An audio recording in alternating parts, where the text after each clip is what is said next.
Hello students, আমি হলাম লোপামুদ্রা। আমার চ্যানেলের নাম হলো বায়োলজি মন্ত্রা বাই লোপামুদ্রা। আজকে আমরা পড়ব ক্লাস 12-এর খুব একটা important chapter reproductive health. Reproductive health থেকে তোমাদের এইচএসএস সিলেবাসে দুটো প্রশ্ন আসে কি তিনটে প্রশ্ন আসবে এবং সবই শর্ট কোয়েশ্চেন, এবং নিটের ক্ষেত্রেও কিন্তু তোমাদের এখান থেকে দুটো প্রশ্ন আসে। এই চ্যাপ্টারটি খুবই সহজ, এখান থেকে কোনো রকম কোনো ব্রড প্রশ্ন আসে না, শুধু একটা মাত্রই ব্রড প্রশ্ন তোমাদের আসতে পারে 2 মার্কসের, যে অ্যামনিওসেন্টেসিসের তাৎপর্য কী সেটাও আমি আজকে বলে দিব। তো চলো ক্লাস শুরু করা যাক, এবং যদি আমার এই ভিডিওটি ভালো লাগে তাহলে অবশ্যই লাইক করো, আর যদি আমার চ্যানেলটি ভালো লাগে তাহলে অবশ্যই সাবস্ক্রাইব করো। তো চলো আজকের পড়া আমরা শুরু করি। আমরা আজকে পড়ছি হচ্ছে রিপ্রোডাক্টিভ হেলথের ইন্ট্রোডাকশন পার্ট। তো সবার প্রথমে আমাদের দেখো কিছু জানতে হবে যে রিপ্রোডাক্টিভ হেলথ কী। আমাদের প্রথমে এটাই জানতে হবে যে জননগত স্বাস্থ্য ব্যাপারটা কী। What is reproductive health? এই রিপ্রোডাক্টিভ হেলথের মানেটা কী? রিপ্রোডাক্টিভ হেলথ হচ্ছে হু, অ্যাকর্ডিং টু হু মিনস কি? হু বলেছে হচ্ছে ওয়ার্ল্ড হেলথ অর্গানাইজেশন বলেছে রিপ্রোডাক্টিভ হেলথ মিনস হচ্ছে overall development of physical, mental, social and behavioural awareness. মানেটা কি? ফিজিক্যাল, কি বলেছে? ফিজিক্যাল, মেন্টাল, ইমোশনাল,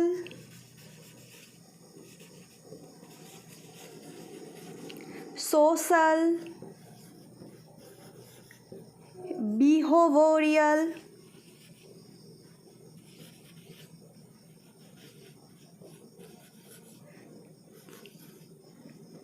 অ্যাওয়ারনেস হবে, বিহেভিয়ারাল অ্যাওয়ারনেস।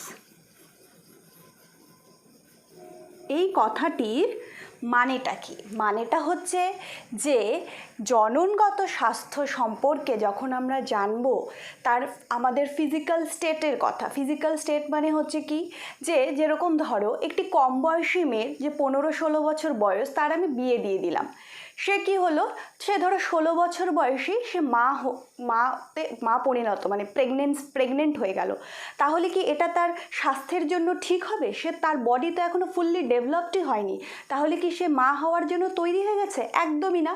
তো এই ফিজিক্যাল ডেভেলপমেন্টের সাথে যে আমাদের জননগত স্বাস্থ্য জরুরি, তার জন্য যে সঠিক ধারণা সেটা আমাদের জনসাধারণকে প্রোভাইড করতে হবে। কারণ তুমি যদি ফিজিক্যালি ফিট না হও, তাহলে তুমি কিন্তু রিপ্রোডাক্টিভ হেলথের জন্য তুমি হতে পারবে না। এরপরে দেখো মেন্টাল অ্যান্ড ইমোশনাল। অবশ্যই আমাদের সোসাইটিতে, বিশেষত এই রক্ষণশীল যে আমাদের সোসাইটি, সেক্ষেত্রে কিন্তু আমাদের এই সেক্স অর্গান নিয়ে বা আমরা সেক্সুয়াল যদি কথাবার্তা বলি, তার জন্য কিন্তু অনেক নিষেধাজ্ঞা আছে। তো যার ফলে কি হয়, আমাদের সোসাইটিতে এই ব্যাপারটা নিয়ে কিন্তু নানান ধরনের কুসংস্কার চালু আছে। তার মধ্যে কিন্তু একটা আমি তোমাদেরকে বলেছিলাম, আমাদের সোসাইটিতে একটা ট্যাবু আছে যে কোনো মেয়ে যদি ফার্স্ট সেক্সুয়ালি ইন্টারকোর্স করে, তাহলে হচ্ছে তার হাইমেন পর্দা হচ্ছে ছেদ হয়ে যাবে এবং ব্লিডিং হবে। কিন্তু তোমরা যারা আমার ক্লাস করেছো, তোমরা জানো যে এটার সাথে, সেক্সুয়াল ইন্টারকোর্সের সাথে কিন্তু হাইমেন পর্দার ছেঁড়ার কোনো ব্যাপারই নেই। বিভিন্ন কারণে কিন্তু হাইমেন পর্দা ছিঁড়ে যেতেই পারে, ঠিক আছে? তো সেটা একটা ট্যাবু, যেটা আমাদেরকে চেঞ্জ করতে হবে। তো এই সমস্ত ট্যাবু চেঞ্জ করার জন্য আমাদের কি করতে হবে? আমাদের পড়াশোনা করতে হবে, আমাদের অ্যাওয়ারনেস বাড়াতে হবে, তাই না? তো এই সমস্ত কিছু হচ্ছে রিপ্রোডাক্টিভ হেলথের মধ্যে হচ্ছে চালু থাকবে। সোশ্যাল অ্যাওয়ারনেস, বিহেভিয়ারাল অ্যাওয়ারনেস মানেটা কি? আমি হচ্ছে এখন সোশ্যাল অ্যাওয়ারনেস যদি না করি, তাহলে কিন্তু দেখো অনেক রকমের সেক্সুয়াল ডিজিজ আছে যেগুলো কেবলমাত্র সেক্সুয়ালি ট্রান্সমিটেড হয়। তো সেই সমস্ত যে রোগগুলো, সেগুলো যাতে আমাদের না হয়, তার জন্য তোমাদেরকে কি করতে হবে, মানে আমাদেরকে কি করতে হবে, আমাদেরকে জনসাধারণের মধ্যে অ্যাওয়ারনেস ছড়াতে হবে, ঠিক আছে? তো এই সমস্ত কিছু হচ্ছে রিপ্রোডাক্টিভ হেলথের আন্ডারে পড়বে, যেটা আমি বললাম physical, mental, emotional, social, behavioural awareness যেটা আছে, বা ওভারঅল ডেভেলপমেন্ট যেটা আছে, সেটা কিনা রিপ্রোডাক্টিভ হেলথের মধ্যে পড়বে, ঠিক আছে? এইবার দেখো যেটা আছে যে রিপ্রোডাক্টিভ হেলথ কাকে বলে আমরা পড়ে নিলাম। এরপরে দেখো যেটা আছে যে এই রিপ্রোডাক্টিভ হেলথের মধ্যে আমাদেরকে কি কি পড়তে হবে, এর গুরুত্ব কী, কেন পড়বো আমরা, কেন দরকার এটা, আমরা কেন পড়বো? তো সবার ফার্স্ট যেটা আমরা জানতে হবে, এই রিপ্রোডাক্টিভ হেলথের সম্পর্কে আমাদের দেশ কিন্তু অনেক বছর আগের থেকেই আমরা কিন্তু চিন্তাভাবনা করেছিলাম। অর্থাৎ কবে? তোমরা জানো যে আমাদের দেশ স্বাধীন হয়েছিল কবে? আমাদের দেশ স্বাধীন হয়েছিল 1947 সালে, 1947-এ আমাদের দেশ স্বাধীন হয়েছিল। আর 1951-এই কিন্তু আমাদের ইন্ডিয়ান গভর্নমেন্ট হচ্ছে ফ্যামিলি প্ল্যানিং নিয়ে আমরা কিন্তু ভাবা শুরু করে দিয়েছিলাম। কারণ হচ্ছে কি, তখনকার দিনে আর্থিক অবস্থা খুবই খারাপ ছিল। তো ইন্ডিয়ান গভর্নমেন্ট কি করছে, ফ্যামিলি প্ল্যানিং নিয়ে ভাবা শুরু করে দিচ্ছে। কেন ফ্যামিলি প্ল্যানিং নিয়ে আমরা ভাববো?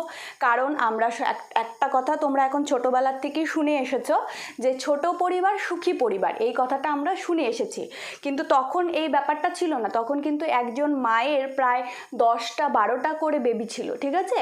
মানে যেখানে তাকাও সেখানেই বেবি তারা দেখবে। ইভেন এখনও আমাদের চারিদিকে যেদিকেই তাকাও মানুষ আর মানুষ, ঠিক আছে? তো 1951-এ ইন্ডিয়ান গভর্নমেন্ট ফ্যামিলি প্ল্যানিং সম্পর্কে কিন্তু ভাবা শুরু করে দিয়েছিল, ঠিক আছে? তো কিন্তু কি, ওই যে আমরা শুধু আমরা ভেবেই ছিলাম, কিন্তু আমরা ইমপ্ল্যান্ট করি না, ইমপ্ল্যান্টেশনের খুব অভাব ছিল, ঠিক আছে? যার ফলে এখন জনসংখ্যা এত বৃদ্ধি পেয়ে গেছে আমাদের।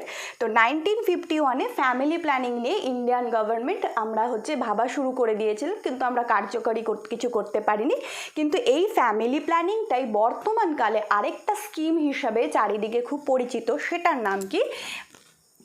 এই ফ্যামিলি প্ল্যানিংটাই বর্তমানকালে পরিচিত হচ্ছে RCH নামে। এই RCHটা কত সালে হচ্ছে আবার নতুন করে স্কিমে আনা হয়? 1997-এ হচ্ছে কি RCHটা হচ্ছে আবার নতুন করে একটা স্কিমের মধ্যে আনা হয়। এই RCH-এর ফুল ফর্ম কি?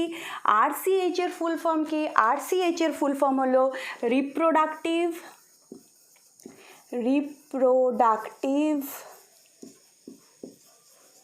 Child and health scheme, child and health care programme. Reproductive child and health care programme হচ্ছে বর্তমানে এই RCH-এর হচ্ছে ফুল ফর্ম, ঠিক আছে? তো এই RCH-এর মধ্যে আমরা কি কি পড়ব? এই RCH-টা কি? বেসিক্যালি রিপ্রোডাক্টিভ হেলথের স্কিম, ঠিক আছে? যে আমি যে বললাম যে আমরা রিপ্রোডাক্টিভ হেলথ সম্পর্কে কেন পড়ব, কি কারণের, গুরুত্বটা কি, সেটাই হচ্ছে এই reproductive child and health care প্রোগ্রামের মধ্যে পড়বে। তো সবার ফার্স্টে আমরা কেন পড়বে, 1 নম্বর পয়েন্ট হচ্ছে কি, দেখো এখানে আমি তোমাদেরকে বলে দিয়েছি যে পপুলেশন। বেসিক্যালি কেন আমি এটা বলছি, কারণ রিপ্রোডাক্টিভ হেলথের আন্ডারে আমরা এই যে চ্যাপ্টারটা পড়বো তার মেন টপিকগুলো আমি এখানে লিখে দিয়েছি, ঠিক আছে? এই প্রত্যেকটা টপিক সম্পর্কে আমরা আলাদা আলাদা করে পড়বো বলে আমি এখন একটা জিস্ট তোমাদেরকে ধারণা দিচ্ছি। তো সবার প্রথমেই দেখো এখানে আছে যে পপুলেশন মানে কি? তোমরা জানো যে আমাদের দেশ এখন জনসংখ্যার দিক দিয়ে বিশ্বের দ্বিতীয়তম, ঠিক আছে? আমরা অন্য কিছুতে প্রথম না হই, বাট জনসংখ্যার দিক দিয়ে আমরা খুব একটা বিগ জাম্প দিয়েছি, আমরা একটা বড় টেক্কা দিচ্ছি পৃথিবীর আদার্স যে দেশগুলো আছে তাদেরকে। তো পপুলেশন গ্রোথে ইন্ডিয়ার যে গ্রোথ সেটা কেমন সেটা আমরা একটু জেনে নিই। কি দেখো, তুমি পপুলেশন পড়ার আগে তোমাদের একটা জিনিস জানতে হবে যে পপুলেশন বিশ্বের ক্ষেত্রে কি হয়েছিল। 1900 যখন 1900 সাল ছিল, 1900-এ কি হয়েছিল, আমাদের পৃথিবীব্যাপী একটা জনসংখ্যা গণনা হয়েছিল। সে জনসংখ্যা গণনার ক্ষেত্রে আমরা কি দেখেছিলাম? আমরা দেখেছিলাম যে 1900 সালে ওয়ার্ল্ডের পপুলেশন কত ছিল? 1900 সালে ওয়ার্ল্ডের পপুলেশন ছিল 2 বিলিয়ন। এই জিনিসগুলো একটু তোমাদের মনে রাখতে হবে, ঠিক আছে? কি বললাম যে 1900 সালে আমাদের হচ্ছে আমাদের বললে ভুল হবে, বিশ্বের পপুলেশন ছিল হচ্ছে 2 বিলিয়ন।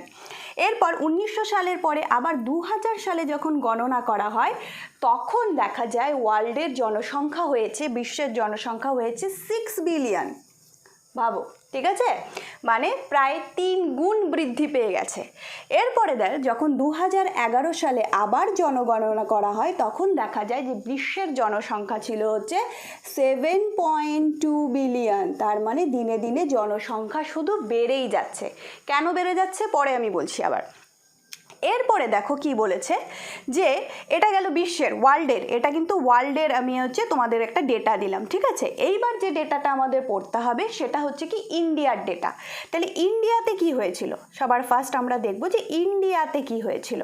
ইন্ডিয়াতে 1900 সালের কোনো গল্প আমরা পড়বো না, ইন্ডিয়াতে আমরা সব কিছু পড়বো হচ্ছে আফটার 1947, অর্থাৎ স্বাধীনতা হওয়ার পরে কি কি হয়েছে। তাহলে 1947-এ ইন্ডিয়ার জনসংখ্যা কত ছিল? তাহলে ইন্ডিয়ার জনসংখ্যা ছিল 350 মিলিয়ন। 350 মিলিয়ন ছিল হচ্ছে ইন্ডিয়ার জনসংখ্যা, ঠিক আছে। এরপরে কি হয়, যেহেতু আমরা ইন্ডিয়া, তো আমরা কি করলাম, একটা বিরাট লাভ দিলাম, কারণ জনসংখ্যার ব্যাপার, আমাদেরকে তো চারিদিকে আমাদের দেখবে লোক আমরা হচ্ছে সবাইকে বলেছি যে বিয়ে করো আর ফ্যামিলি বাড়াও, বিয়ে করো আর ফ্যামিলি বাড়াও, ঠিক আছে। তো ঠিক তো যেটা আমাদের বাড়াতেই হবে। তো 350 মিলিয়নকে যে ছিল 2000 সালে, সেটা আমরা জাম্প দিয়ে করে ফেললাম কত, আমরা জাম্প দিয়ে করে ফেললাম হচ্ছে 1 বিলিয়ন। আমরা জাম্প দিয়ে করলাম হচ্ছে 1 বিলিয়ন, ঠিক আছে। এরপর 2011 সাল আস্তে আস্তে আমরা কি করলাম, এটা আরও জাম্প দিয়ে আমরা করলাম 1.2 বিলিয়ন। তার মানে দেখো পপুলেশন গ্রোথ, আমাদের যে পপুলেশন গ্রোথ সেটা হচ্ছে লেস দেন 2%, ঠিক আছে।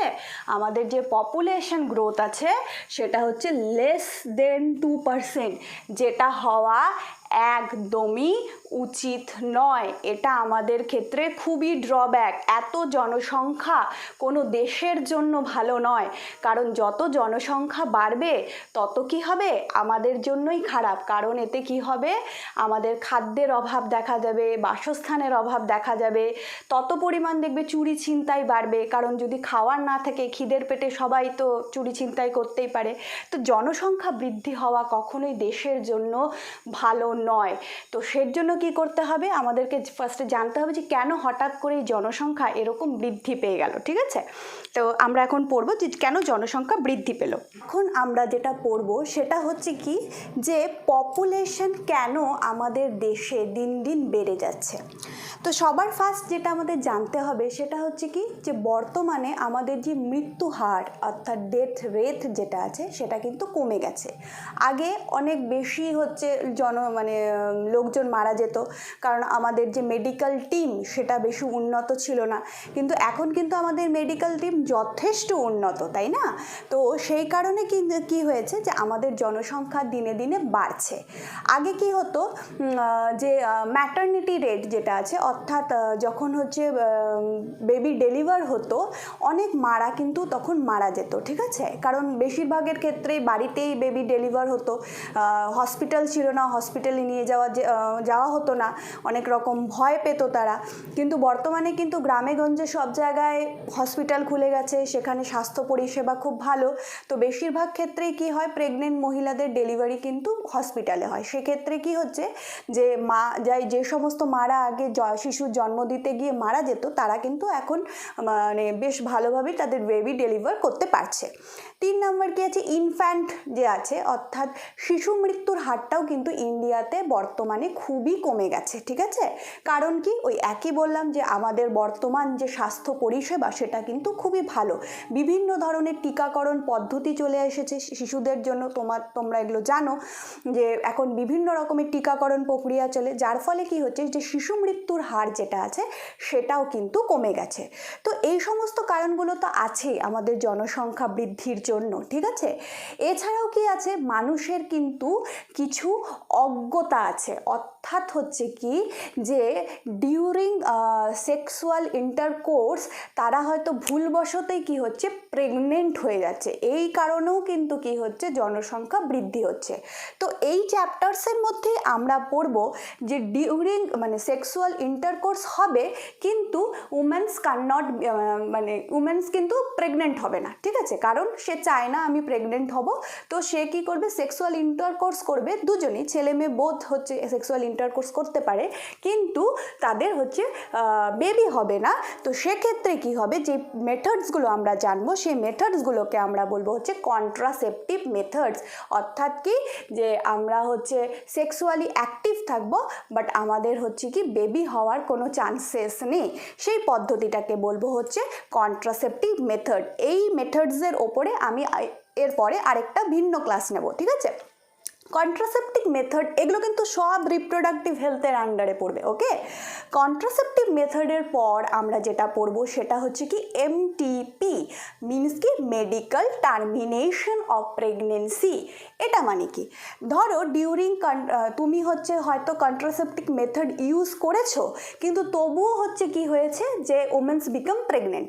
তো সেক্ষেত্রে কি হচ্ছে যে হয়তো ওমেন চায় না, যে মেয়েটি চায় না বা মহিলাটি চাচ্ছে না যে আমি এখন বেবি নিব না, আমি আর কিছুদিন পরে নিতে যাচ্ছি, তো আমি এখন বেবি নিব না। তো তার জন্য কি কি প্রসেস, অর্থাৎ সেক্ষেত্রে কি করা হয়, অ্যাবর্ট করা হয়, চাইল্ডকে অ্যাবর্ট করা হয়। সো এই অ্যাবর্শনকে আমরা মেডিকেল টার্মিনোলজিতে কি বলবো, মেডিকেল টার্মিনোলজিতে বলবো হচ্ছে MTP, that means medical termination of pregnancy.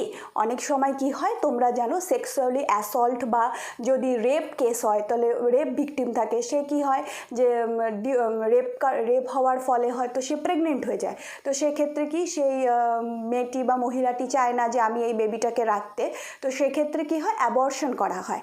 তো অ্যাবর্শন করার যে পদ্ধতি সেটার বৈজ্ঞানিক নাম হচ্ছে মেডিকেল টার্মিনেশন অফ প্রেগনেন্সি। এরপরে আমরা এই চ্যাপ্টারে যেটা পড়বো সেটা হচ্ছে কি, যে ধরো কোনো কাপলস যারা আছে তাদের বিয়ের 5 বছর 10 বছর হয়ে গেছে, তো কোনো না কোনো শারীরিক ত্রুটিগত কারণে তাদের কি হচ্ছে, বেবি হচ্ছে না, তাদের বেবি দরকার আছে। তো সেক্ষেত্রে কি হয়, আমরা ডাক্তারের কাছে যাই এবং ডাক্তারের হেল্প নিয়ে আমরা কি করতে পারি, আমরা আমাদের বেবি পেতে পারি, ঠিক আছে।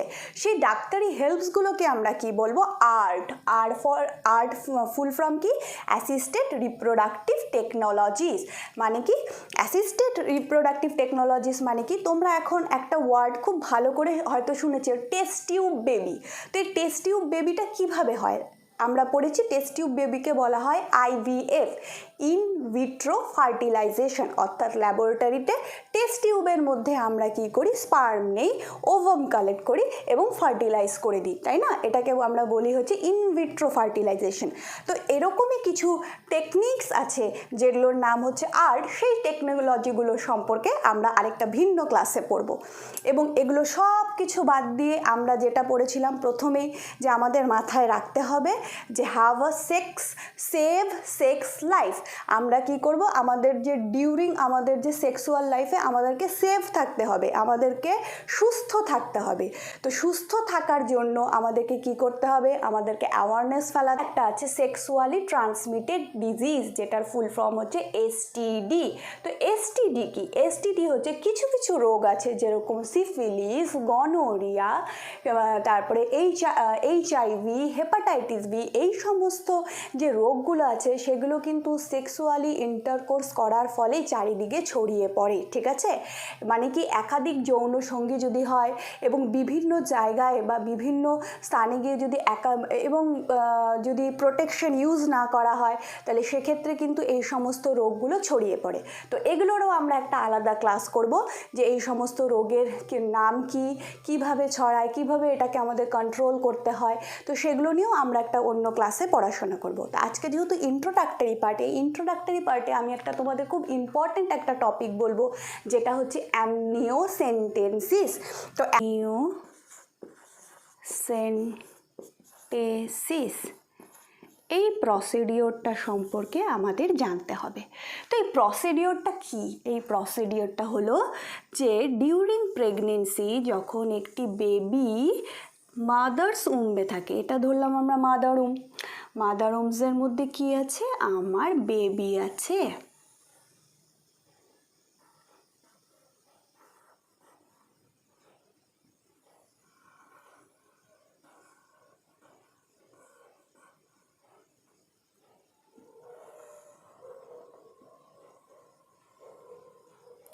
এটা হচ্ছে বেবি, ওকে, এটা হচ্ছে আমাদের বেবি। এই বেবি কি আছে, মাদার উম্বের মধ্যে আছে। কখন অ্যামনিওসেন্টেন্সিস আমরা করব, সবার ফার্স্টে এটা আমাদের জানতে হবে। আল্ট্রাসাউন্ড যখন করা হয়, অর্থাৎ কি ইউএসজি, দেখবা তোমরা এখানটা জানো যে আল্ট্রাসাউন্ড যখন করা হয় তখন যদি ডাক্তার দেখে, আল্ট্রাসাউন্ডের রিপোর্ট দেখে যে ভ্রূণের মধ্যে কিছু ত্রুটিগত কারণ দেখা যাচ্ছে, কিছু না কিছু একটা প্রবলেম দেখা যাচ্ছে, তখন ডাক্তার কি বলে, অ্যামনিওসেন্টেন্সিস পদ্ধতিটা এই পরীক্ষাটা করতে। এই পরীক্ষাটা কেন করবে? এই পরীক্ষাটা করে হচ্ছে এই কারণে যে আমাদের যে ভ্রূণ আছে, এই ভ্রূণের মধ্যে কোনো রকম জিনগত ত্রুটি আছে কিনা, অর্থাৎ কি কোনো ডিসঅর্ডার আছে কিনা, সেটা লক্ষ্য করার জন্য অ্যামনিওসেন্টেন্সিস পদ্ধতিটি করা হয়। তো অ্যামনিওসেন্টেন্সিস পদ্ধতিটা কিভাবে করা হয়? আমরা জানি যে মাদার উম্বের মধ্যে যে বেবি থাকে, বেবির চারপাশে কি থাকে, একটা স্যাক থাকে। আমরা জানি যে স্যাকটার নাম হচ্ছে অ্যামনিয়ন। এই অ্যামনিয়নের ভেতরে কি থাকে, অ্যামনিওটিক ফ্লুইড থাকে। তোমাদেরকে গ্যাস্টুলেশন প্রসেস যখন আমি পড়িয়েছিলাম তখন বলেছিলাম যে কিভাবে অ্যামনিয়ন তৈরি হয় এবং হচ্ছে কিভাবে কোরিয়ন তৈরি হয়, কিভাবে প্লাসেন্টা তৈরি হয়। তো তোমরা এটা জানো যে ভ্রূণের চারপাশে যে স্যাক থাকে, সেই স্যাকের মধ্যে কি হচ্ছে, অ্যামনিওটিক ফ্লুইড থাকে। ওকে, এই অ্যামনিওটিক ফ্লুইড কি করে, কখন হবে অ্যামনিওসেন্টেসিস পদ্ধতিটা কখন করতে হবে, যখন হচ্ছে তোমাদেরকে মনে রাখতে হবে 14 উইক থেকে 22 উইকের মধ্যে অ্যামনিওসেন্টেন্সিস পদ্ধতি করা হয়।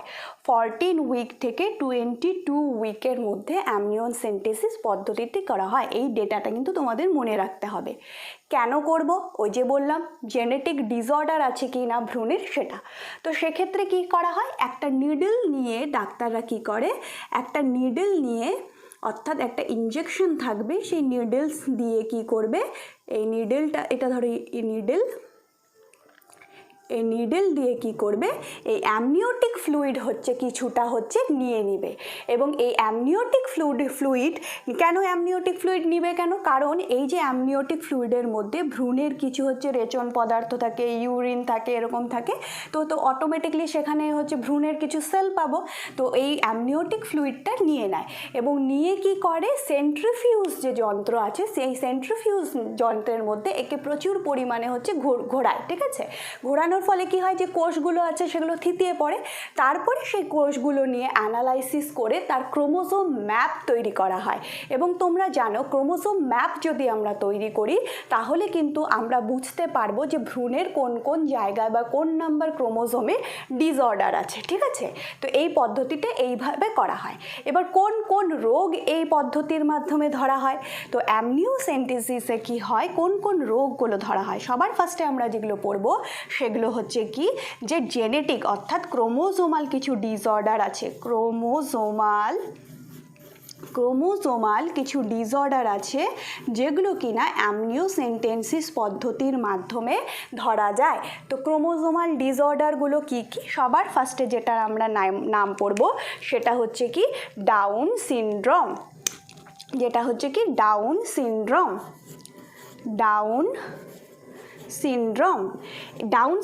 রোগটা কি, ডাউন সিনড্রোম রোগটা হচ্ছে আমাদের যে 21 নাম্বার ক্রোমোজোম আছে, সেই 21 নাম্বার ক্রোমোজোমটা মিউটেশনের ফলে কি হয়, 3টে হয়ে যায়। অর্থাৎ 21 নাম্বার ক্রোমোজোম একটা বেশি থাকবে। ঠিক আছে, 21 নাম্বার ক্রোমোজোম একটা বেশি থাকবে, তার ফলে কি হয়, 3টে হয়ে যায়। এর জন্য আমরা একে বলি ট্রাইজোমি। এগুলোও আমরা পড়বো। ঠিক আছে, মিউটেশন চ্যাপ্টারসে এগুলোও আমরা পড়বো। যার ফলে কি হবে, অটোমেটিকলি আমরা জানি আমাদের দেহতে কি, ক্রোমোজোমের সংখ্যা নির্দিষ্ট। তোমরা সবাই জানো যে ক্রোমোজোমের সংখ্যা কি 23 জোড়া, দ্যাট মিনস কি 46। তো কোনো কারণে কি দেখো, একটা ক্রোমোজোম বেশি হচ্ছে। ঠিক আছে, 21 নাম্বার ক্রোমোজোমটা 3টা থাকছে তাহলে অটোমেটিক্যালি এটা ডিসঅর্ডার। আর কি কি হতে পারে, টার্নার সিনড্রোম হতে পারে। টার্নার সিনড্রোম কি, টার্নার সিনড্রোম যে আমরা জানি কি, যে মেয়েদের ক্রোমোজোম কি হয়, এক্স। ঠিক আছে, এক্ষেত্রেও কি এক্ষেত্রেও মিউটেশন যার ফলে কি হবে, এক্স একটাই থাকবে, অর্থাৎ আরেকটা এক্স থাকবে না, তার মানে এক্স 0।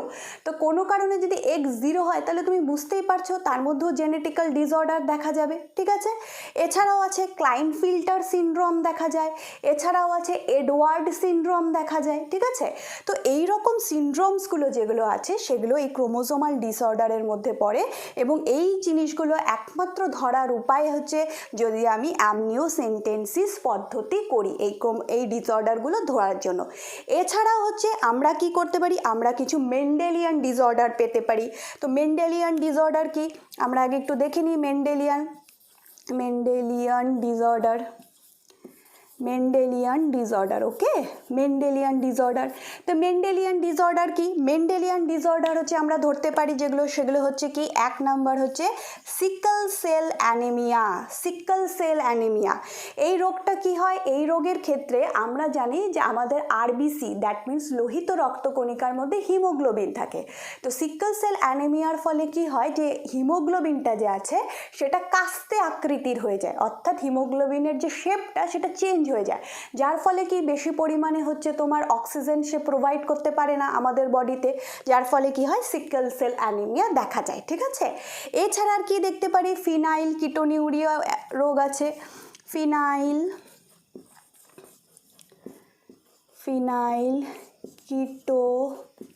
কিটোনিউরিয়া রোগ দেখা যায়, ঠিক আছে। এরকম বিভিন্ন ধরনের যে মেন্ডেলিয়ান ডিসঅর্ডারগুলো আছে সেগুলোও কিন্তু আমাদের এই অ্যামনিওসেন্টেন্সিস যে পদ্ধতি আছে তার মাধ্যমে আমরা কিন্তু ডিটেক্ট করতে পারবো। কিন্তু বর্তমানে কি হয়েছে যে অ্যামনিওসেন্টেন্সিস যে পদ্ধতি আছে সেটাকে ভারত সরকার ব্যান করে দিয়েছে। তো আমরা পড়তে হবে কেন ব্যান করে দিয়েছে, কারণ অ্যামনিওসেন্টেন্সির মাধ্যমে খুব একটা জিনিস যেটা ধরা পড়ে যায় সেটা হচ্ছে কি, আমরা বেবির জেন্ডার ডিটেক্ট করতে পারি, অর্থাৎ বেবি বয় না বেবি গার্ল সেটা হচ্ছে আমরা কিন্তু ডিটেক্ট করতে পারি, ঠিক আছে। তো যার ফলে কি হয়, অনেকে আছে দেখো যখনই দেখা যায়, তোমরা জানো ভারতবর্ষে কন্যা ভ্রূণ হত্যা একটা মারাত্মক পর্যায়ে চলে গেছে। গার্ল চাইল্ড যখনই হয়, মানে জানে যে মাদার উম্বের মধ্যেই যখনই জানে যে গার্ল চাইল্ড আছে তাকে কি করা হয়, মেরে ফেলা হয়। তো কিভাবে জানে? এই অ্যামনিওসেন্টেন্সিস পদ্ধতির মাধ্যমেই হচ্ছে জানে, যার ফলে কি হয়েছে 1994-এ ইন্ডিয়ান গভর্নমেন্ট কি করছে, এই অ্যামনিওসেন্টেন্সিস পদ্ধতিটাকে পুরো ব্যান করে দিয়েছে, কারণ এটা মিসইউজ করা হচ্ছিল, ঠিক আছে। যার ফলে কি হচ্ছে গার্ল চাইল্ডের রেশিও প্রচণ্ড, যে সেক্স রেশিওটা আছে আমাদের দেশে এমনিতেও কম, তখন আরও কম ছিল। বিশেষত তুমি যদি পাঞ্জাব, হরিয়ানা, উত্তরপ্রদেশ এই সমস্ত জায়গার গ্রামে যাও, বেশিরভাগ ক্ষেত্রেই কি হয় মেয়েদের জনসংখ্যা খুবই কমে গেছে সেক্ষেত্রে, তাই না? মেয়েদের সংখ্যাটা খুবই কম, কারণ হচ্ছে এই অ্যামনিওসেন্টেন্সিস পদ্ধতির মাধ্যমে তারা দেখে নিত আগে যে কি করে এটা মানে মাদার্সের উম্বে ছেলে আছে না মেয়ে আছে, যেই দেখতো মেয়ে আছে তাকে অ্যাবর্ট করে দেওয়া হতো। কিন্তু দেখো এই যে অ্যাবর্ট করিয়ে দেওয়া এটাও কিন্তু খুব রিস্কি ফ্যাক্টর, কারণ আমরা প্রথমেই পড়লাম যে অ্যামনিওসেন্টেন্সিস যে পদ্ধতিটা আছে সেটা 14 উইক টু 22 উইকের মধ্যে করা হয়। এবার তুমি নিজে দেখো যে 14 উইক মানে কিন্তু 3 মান্থসের বেশি হয়ে গেছে, তাই না? তো 3 মান্থের পরে যদি কোনো মাকে বেবির জন্য অ্যাবর্ট করা হয় সেটা মায়ের ক্ষেত্রেও কিন্তু খুব রিস্কি। শুধু বেবি অ্যাবর্ট হচ্ছে তা তো না, মারও তো রিস্কি, মাও তো মারা যেতে পারে, তাই না? তো সেই সমস্ত কারণেই কি হয়েছে, অ্যামনিওসেন্টেন্সিস যে পদ্ধতিটা আছে সেটাকে কিন্তু সরকার বর্তমানকালে ব্যান করে দিয়েছে। কোনো কারণে যদি ডাক্তার বা কোনো এরকম নার্সিংহোম বা কেউ এরকম যদি তোমাদের চোখের সামনে যদি তোমরা দেখো যে অ্যামনিওসেন্টেন্সিস পদ্ধতি হচ্ছে, তো সেক্ষেত্রে কিন্তু পুলিশকে আমাদের জানাতে হবে, এবং ডাক্তারের তো জরিমানা হবে এবং তার মেডিকেল লাইসেন্স পর্যন্ত কিন্তু তার ক্যান্সেল হয়ে যাবে, তাই না? তো সেক্ষেত্রে কি হয়েছে, অ্যামনিওসেন্টেন্সিস পদ্ধতিটা হচ্ছে ব্যান হয়ে গেছে। তো এর পরের দিনের যে আমরা ক্লাসটা করব সেটা আমরা করব কন্ট্রাসেপটিক মেথডসের ওপর, যে কি কি উপায়ে আমরা সেক্সুয়াল ইন্টারকোর্স করতে পারি কিন্তু আমরা মা হতে পারবো না, অর্থাৎ প্রেগনেন্ট হব না। তো সেই উপায়গুলি সম্পর্কে আমরা একটা ক্লিয়ার ভিশন নিব। তো এর পরের দিনের ইয়েটা হচ্ছে কন্ট্রাসেপটিক মেথডসের ওপর ক্লাস হবে। তো যদি তোমাদের আমার এই চ্যানেলটি ভালো লাগে তাহলে অবশ্যই সাবস্ক্রাইব করো, আর যদি এই ভিডিওটি ভালো লাগে তাহলে অবশ্যই লাইক করো।